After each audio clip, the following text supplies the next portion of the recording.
السلام علیکم ناظرین، میں ہوں آپ کا میزبان ممتاز جمالی اور آپ کو اپنے یوٹیوب چینل میں خوش آمدید کہتے ہیں۔ آج بات کریں گے ظہیر کیس کے حوالے سے، چونکہ آج صبح ہم گئے تھے سٹی کورٹ کراچی میں اور ہمارے ساتھ کیا کیا کچھ ہوا، ہمیں عدالت میں اندر جانے کی اجازت کیوں نہیں دی گئی، دو درخواستیں تھیں اور ایک مین مقدمے کی سماعت ہوئی، ان میں کیا تاریخ پائی گئی ہے، عدالت نے کیا احکامات دیے ہیں، سرکاری وکیل نے کیا موقف اختیار کیا ہے، جو چالان جمع کرایا گیا تھا اسکروٹنی کے لیے محکمہ پروسیکیوشن کے پاس، اس میں کیا اپڈیٹس آئی ہیں، تمام اپڈیٹس سے آپ کو آگاہ کریں گے۔ لیکن سب سے پہلے آج صبح سے ہمارے ساتھ کیا کچھ ہوتا رہا، صحافیوں کو کمرہ عدالت سے کیوں دور رکھا گیا، کس کے کہنے پہ دور رکھا گیا، اس پر بھی بات کریں گے۔ میرے ساتھ محمد امین انور موجود ہیں جو کہ سینئر کورٹ رپورٹر ہیں، یہ بھی ہمارے ساتھ تھے۔ امین، یہ بتائیں کہ آج عدالت میں کیا کچھ ہوتا رہا، اور یہ بتائیں کہ عام طور پر جب اوپن کورٹس ہوتی ہیں سب کو جانے کی اجازت ہوتی ہے، پر صحافیوں کو مطلب کیوں داخلے پر پابندی آئی ہے؟ جی بالکل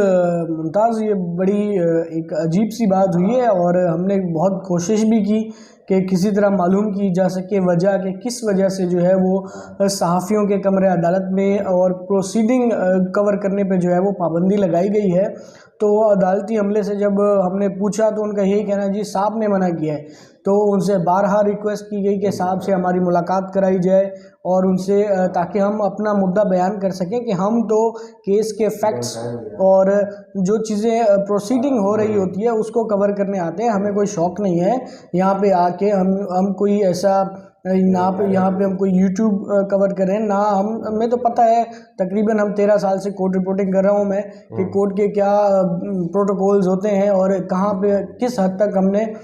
کیس کو کور کرنا ہوتا ہے۔ اور آپ نے دیکھا ہوگا کہ اس کیس میں عدالت نے ایک آرڈر بھی پاس کیا تھا جس میں میڈیا پرسنز کو یہ کہا گیا تھا کہ اس کیس میں کیونکہ انڈر ایج ایک گرل کا ایشو ہے اور اس کی آئیڈینٹیفیکیشن ڈسکلوز نہ کی جائے، تو اس کے بعد سے ہم نے ان تمام پروٹوکولز کا خیال رکھا۔ جب وکٹم کو عدالت میں پیش کیا گیا تو عدالت نے جو گائیڈ لائن جاری کی تھی اس پر بھی ہم نے عمل درآمد کیا۔ تو میں نے یہ سٹاف سے جو ہے وہ بات کی اور انہیں کہا کہ یہ بات ہماری جج صاحب تک پہنچائیں اور انہیں کہیں کہ ہم صرف کیس رپورٹ کرنے آتے ہیں اور ہم ہائی کورٹ سے لے کر سپریم کورٹ اور تمام اسپیشل کورٹس میں جو ہے وہ ہمارا داخلہ پر پابندی نہیں ہوتی۔ ہم جج صاحب جو ہے وہ مصروف تھے اور جس کی وجہ سے ہمیں پروسیڈنگ آج کور نہیں کر پائے ہیں، اور جو اطلاعات جو وکلا کے ذریعے ہمیں انفارمیشن ملی ہے وہ یہی ملی ہے کہ 16 اگست کی جو ہے وہ تاریخ دی گئی ہے۔ جیسا کہ ہم نے پہلے بھی بتایا تھا کہ کیس کا چالان کیس کے تفتیشی افسر نے پروسیکیوشن ڈپارٹمنٹ میں جمع کرا دیا تھا، جس پر پروسیکیوشن نے کچھ اعتراضات لگائے ہیں اور کہا ہے کہ تفتیشی افسر کو کہ وہ ان اعتراضات کو دور کر کے لیں، تو اس پر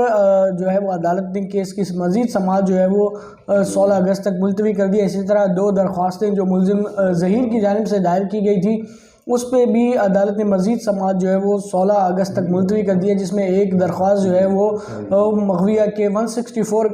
کا بیان ریکارڈ کرانے کے حوالے سے ہے کہ مغویہ کا بیان ریکارڈ کیا جائے اور تمام صورتحال تاکہ واضح ہو سکے۔ اور دوسری درخواست وہ یہ تھی کہ ملزم ظہیر جو ہے وہ مغویہ سے ملاقات کرنا چاہتا ہے، شیلٹر ہوم میں ہے، کیونکہ مغویہ عدالت نے ملاقات پہ پابندی عائد کر رکھی ہے کہ عدالت اجازت کے بغیر کسی کو ملنے کی اجازت نہیں ہوگی، تو